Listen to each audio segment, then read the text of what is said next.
A very good morning to all of you. This is Abhilasha Nahata, your social science political science teacher. So, class, today we all are going to start our new topic of your chapter Rights from your book Political Theory.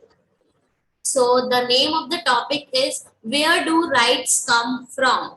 This is the 5.2 second topic of your book. Second topic of this chapter, Where Do Rights Come From? So, in the 17th and 18th centuries, political theorists argued that rights are given to us by nature or God. The rights of men were derived from natural law. This meant that rights were not conferred by a ruler or a society, rather we are born with them. So class, there were some theorists, even there are some theorists, political theorists, ठीक है, especially जो 17th और 18th century के theorists थे, specially उन पे focus करके बोला गया है. उनके जो theorist है वो बोलते हैं rights जो हैं it is given to us by God or it is given to us by nature. Nature is the right term here. Okay, maybe because there are some people who are like atheist जो God की existence पे believe नहीं करते हैं, तो that's why we are using the term nature. ठीक है कि rights जो है हमें nature ने provide किया है. जो rights है मैन के ह्यूमन बींग्स के जितने भी राइट्स हैं वो नेचुरल लॉ से डिराइव हुए हैं. ओके, इट मींस लाइक कोई रूलर या कोई सोसाइटी हमारे राइट्स को क्या है कन्फर्म नहीं करेगा कि क्या राइट्स होने चाहिए क्या राइट्स नहीं होने चाहिए. हम तो राइट्स के साथ ही क्या हुए हैं, हमारा बर्थ राइट के साथ ही हुआ है. राइट टू लाइवलीहुड है तो नेचर ने हमें ये राइट प्रोवाइड किया है, राइट टू लाइवलीहुड का. सो these rights are inalienable. Inalienable it means not taken away from you. Inalienable मतलब कि आपसे कोई छीन नहीं सकता है. It is not taken away from you and no one can take this away from us. They identified three natural rights of man. Just underline this. कौन-कौन से three natural rights होते हैं human beings के या man के? Right to life, right to liberty and right to property. These are the three main or three natural rights of man. Right to life, right to liberty and right to property. We all like हमें life जीने का अधिकार है. We have this right to livelihood. Liberty free से रहने का अधिकार है. Nature ने हमें भेजा है प्रॉपर्टी. इट मीन्स कि हम किसी लैंड के ऊपर रह सकते हैं. हम नेचर में जैसे कि पेड़ पौधे हैं तो हम क्या है उनसे जो नेचुरली हमें फ्रूट्स अवेलेबल हो रहे हैं या फिर वेजिटेबल्स अवेलेबल हो रहे हैं वो हम यूज कर सकते हैं. These are like our basic right. These are the natural rights of human beings. All other rights were said to be derived from these basic rights. The idea that we are born with certain rights is a very powerful notion. Why? Because it implies that no state or organization should take away that has been given by the law of the nature. ये जो idea है natural rights का, natural rights of man का काफी powerful idea माना जाता है. Y? क्योंकि कोई भी स्टेट, कोई भी ऑर्गेनाइजेशन, कोई भी इंस्टीट्यूट जो है वो हमारे राइट्स को हमसे छीन नहीं सकता है, हमसे ले नहीं सकता है जो हमें नेचर ने प्रोवाइड किया है. So this conception of natural rights have been used widely to oppose the exercise of arbitrary power by states and governments to safeguard individual freedom. ये जो आपका political theorist का ये जो natural rights का concept है, ये जो idea है, ये काफी वर्क करता है ओपोज करने में, क्रिटिसाइज करने में. जो ऐसे रूलर्स या गवर्नमेंट होते हैं जो अपनी मनमानी चलाते हैं, आर्बिट्रेरी पावर जो अपनी एक्सरसाइज करते हैं, उन पे ये जो नेचुरल राइट्स का जो ये कंसेप्शन है, ठीक है, नेचुरल राइट्स का को अगर वो इसके खिलाफ बोलते हैं तो आप इसके अगेंस्ट में अपोज कर सकते हैं. ठीक है, कोई भी अगर स्टेट गवर्नमेंट या कोई गवर्नमेंट या कोई रूलर कोई अपनी मनमानी करता है. So in recent years, the term human rights is being used more than the natural rights. ठीक है, so ये natural rights जो term था ये 17th 18th century के कुछ theorists थे, political theorists, they used this term. But right now in recent years, in present arena, we are using the term human rights instead of the natural right. Okay, Why? Because the idea of there being a natural law or a set of norms that are laid down for us by nature or God appears unacceptable today. Many people think that they didn't believe in the existence of the God, ठीक है, और बोलते हैं कि ये जो nature है, natural law है, इनको नहीं वो बिलीव करते हैं या मानते हैं. सो दैट्स व्हाई ये जो टर्म है ह्यूमन राइट्स काफी ज्यादा यूज, ह्यूमन राइट्स को हम यूज कर रहे हैं instead of this natural law or laws given to us by the nature or God, because some people unaccepted, ठीक है, they are not accept this term natural rights. So rights are increasingly seen as guarantees that human beings themselves seek or arrive at in order to lead a minimally good life. ठीक है, तो ये जो human rights है, ठीक है, इसको ऐसा माना जाता है कि ह्यूमन बींग्स जो है एक मिनिमल, ठीक है, एक नॉर्मल, एक गुड लाइफ जो है लीड कर सकता है, ये उसका अधिकार है, right. So the assumptions behind human rights is that all persons are entitled to certain things because they are human beings. बहुत इसके पीछे का कॉन्सेप्ट बहुत इजी है, जस्ट यही कॉन्सेप्ट है कि ह्यूमन राइट्स क्या assumption है, human rights that we all should have human rights, and what is the simple idea behind it? Because we all are human beings and we should have this human rights. हम human beings हैं, हमें nature ने भेजा है, ठीक है, हम human beings हैं और हमारे ह्यूमन राइट्स होने चाहिए. बस ये एक सिंपल आइडिया है इस चीज को एक्सेप्ट करने के लिए. As a human being, each person is unique and equally valuable. You all are unique, you all are very different, and you all are equally valuable. This means that all persons are equal and no one is born to serve others. कि ऐसा नहीं है कि जो racism वगैरह माना जाता है, कास्टिज्म और कास्टिज्म हो गया, रेसिज्म हो गया, जेंडर डिस्क्रिमिनेशन, नेचर ने हमें इक्वली क्या दिया है, इक्वली वैल्यू दी है. तो हम भी क्या है, जो सिटीजन्स हैं, जो ह्यूमन बींग्स हैं, उनको इक्वली वैल्यू दें. कोई भी किसी को सर्व करने के लिए नहीं आया है इस लाइफ में. Okay, so each of us possesses an intrinsic value. Intrinsic value मतलब कि इंट्रिंसिक का मतलब आप समझ लीजिए कि एक बेसिक वैल्यू जो होती है, ठीक है, जिससे हमें सेटिस्फैक्शन मिलती है, that is known as intrinsic. ठीक है, each of us possesses an intrinsic value, hence we must have equal opportunities to be free and realize our full potential. Like हमें हमारी जो वैल्यू है, ठीक है, हम अपनी वैल्यू को सेटिस्फाई कर सकें, हमारा ये बेसिक वैल्यू है, बेसिक राइट है, जिससे हमें ऐसी अपॉर्चुनिटीज मिलनी चाहिए जिससे कि हम अपनी पोटेंशियलिटी, अपनी कैपेबिलिटीज को क्या है फाइंड आउट कर सकें, हम जान सकें, रियलाइज कर सकें. So this conception of free and equal self is increasingly being used to challenge existing inequalities based on race, caste, religion, gender, etc. ठीक है, सो देखिए ये जो फ्री एंड इक्वल सेल्फ है, ये काफी यूज होता है आज के टाइम पे, तो बहुत ज्यादा 21st सेंचुरी में तो यूज हो रहा है.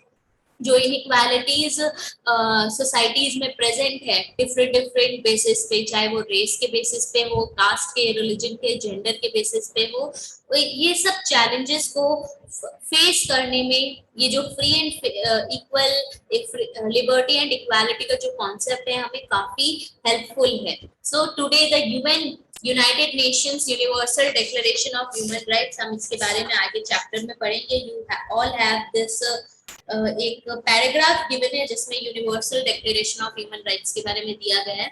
So this United Nations Universal Declaration of Human Rights builds upon this understanding of rights, and it attempts to recognize those claims that the world community collectively sees as being important for leading a life of dignity and self-respect. So in present arena जो United Nations है, United Nation Declaration of Human Rights है, वो बोलते हैं कि जो rights हैं, ठीक है, upon this understanding of rights and attempts to recognize कि जो वर्ल्ड कम्युनिटी है वो they all are like equal, ठीक है, जितने भी ह्यूमन बींग्स हैं वो इक्वल है, हम सबको राइट है कि हम एक डिग्निफाइड लाइफ को क्या करें, लीड करें, हम एक सेल्फ रिस्पेक्ट लाइफ को लीड करें. सो द नोशन का मतलब देखो, ये टर्म जो है काफी बार यूज किया जाएगा आपके बुक में, ठीक है। नोशन का मतलब होता है आइडिया, ठीक है। So the notion of universal human rights haves been used by oppressed people all over the world to challenge laws which segregate them and deny them equal opportunities and rights. तो ये जो universal human rights का idea है कहाँ से आया है? ऐसे लोग जो काफी चैलेंजेस फेस कर रहे हैं वर्ल्ड वाइड, ठीक है, और उनको ऐसा फील होता है कि लोग उन्हें सेग्रीगेट कर रहे हैं। सेग्रीगेट करना मतलब डिवाइड कर रहे हैं, डिस्क्रिमिनेट कर रहे हैं, उनको इक्वल अपॉर्चुनिटीज और राइट्स प्रोवाइड नहीं कर रहे हैं। तो उन्हें इक्वल राइट्स और अपॉर्चुनिटीज मिलनी चाहिए। उन्होंने क्या है, एक ग्रुप बनाया और एक ये ऑर्गेनाइजेशन बनाई। So in fact, it is through the struggles of groups that have felt excluded that the interpretation of existing rights has sometimes been altered. Slavery has, for instance, been abolished, but there are other struggles that have only had a limited success. ठीक है, अब पहले countries colonise हो जाती थी, ठीक है, तो वो क्या था, एक काइंड ऑफ स्लेवरी था, स्लेव बनाना ही होता था। स्लेवरी को अबॉलिश कर दिया, किस फैक्ट पे कि ह्यूमन राइट्स जो है, ह्यूमन बीइंग्स जो है, ह्यूमन राइट्स जो है होने चाहिए। Why? Because we all are equal and we all are human beings, so we should have human rights. And there are certain communities in the world who think there should be a organization who realize that there are certain communities who are facing so many challenges and we all are supposed to work for them. We all are supposed to give them, provide them the opportunity of feeling equal, ठीक है। वो अपने आप को इस society, इस world का जो है एक पार्ट माने, अपने आप को आइसोलेटेड फील ना करे, right? So even today there are communities struggling to define humanity in a way which includes them, ठीक है। very recent example, आप न्यूज से गो थ्रू हो रहे होंगे तो अपने अफगानिस्तान में अभी जो चल रहा है आप सुन रहे होंगे कि काफी वुमेन को लेके काफी लॉज बन चुके हैं। Women are not suppose to live like this and बहुत सारी ऐसी चीजें चल रही है, ठीक है, आप न्यूज में भी गो थ्रू कर रहे होंगे।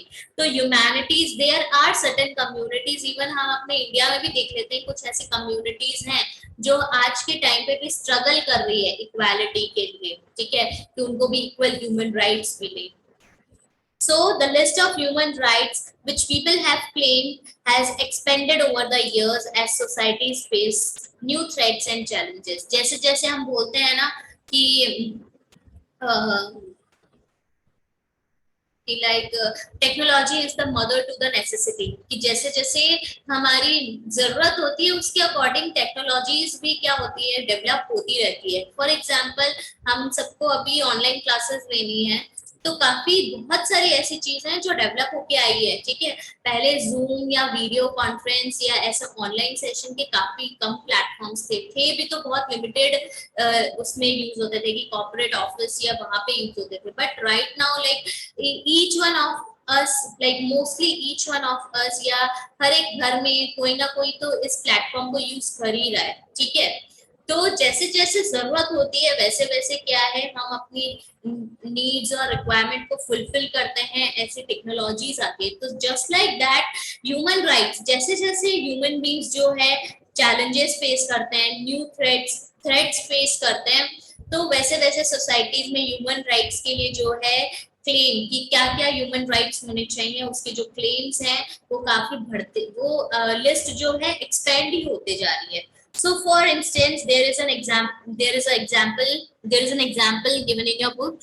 We are very conscious today of the need to protect the natural environment, and this has generated demands for rights to clean air, water, sustainable development, and the like.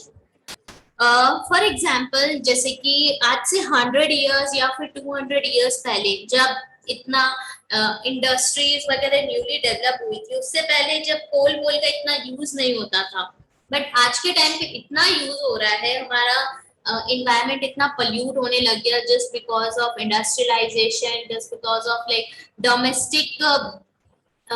Domestic जो हमारी activities हैं, ठीक है। इसकी वजह से environment जो है, हमारी नीड्स के वजह से इन्वायरमेंट जो है काफी हार्म हो रहा है।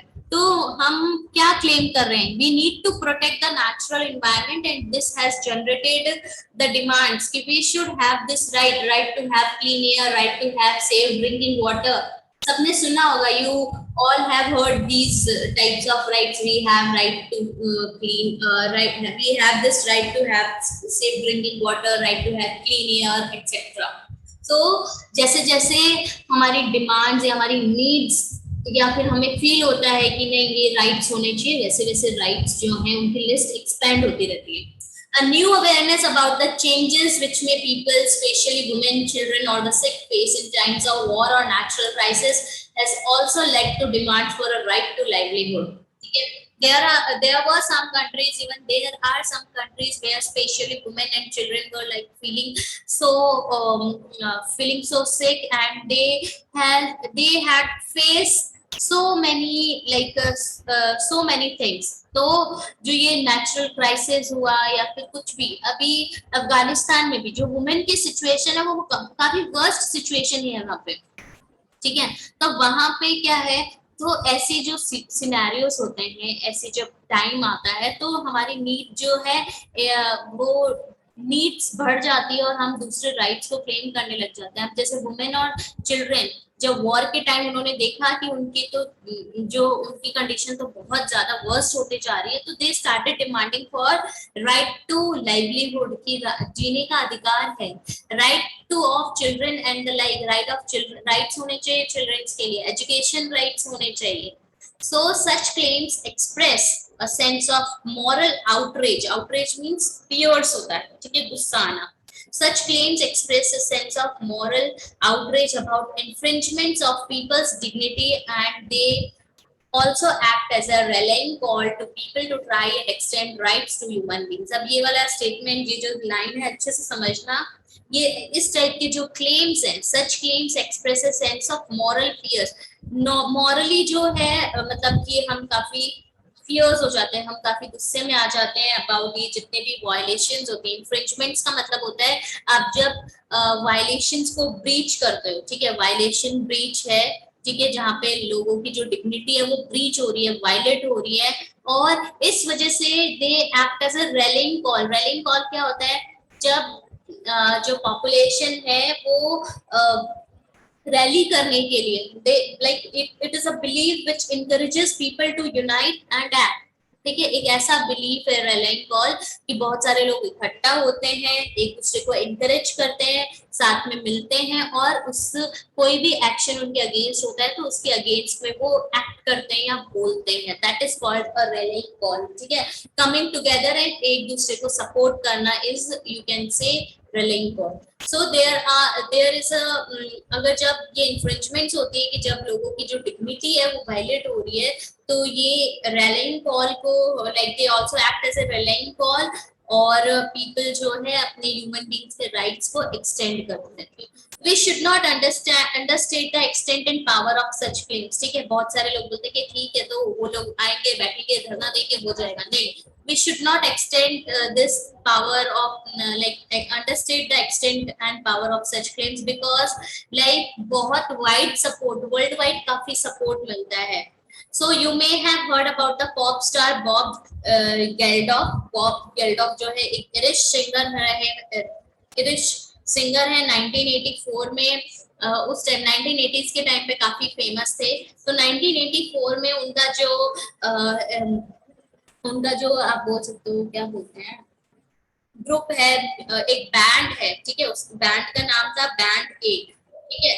तो वो यूथोपिया बैंड एड करके उन्होंने एक बैंड था उनका, और उन्होंने एक यूथोपिया में जब फेमाइन चल रहा था, भुखमरी चल रही थी, तब उन्होंने सॉन्ग गाया था, लोगों को एनकरेज किया था। आप सिंगर्स थे, म्यूजिशियन, सिंगर, एक्टर्स, जब सपोर्ट मिलने लग जाता है तो जो पॉपुलेशन है काफी इन्फ्लुएंस होती है। तो बॉब गेल्डोफ ने मैन ऑफ पीस करके एक सॉन्ग है, ठीक है, उस पे उन्होंने क्या है कि पोवर्टी को एंड करने के लिए अफ्रीका में, यूथोपिया में स्पेशली जो पोवर्टी चल रही थी उसको एंड करने के लिए उन्होंने एक सॉन्ग गाया था और उनको वर्ल्ड वाइड काफी सपोर्ट मिला था। तो हमें कभी भी इन चीजों पे कि ऐसे जो क्लेम्स हैं उनको ऐसे लीनियंटली नहीं लेना चाहिए, हमें फोकस करना चाहिए, हमें देखना चाहिए कि क्या है ये सच में लाइक जरूरी है कि नहीं है, ठीक है।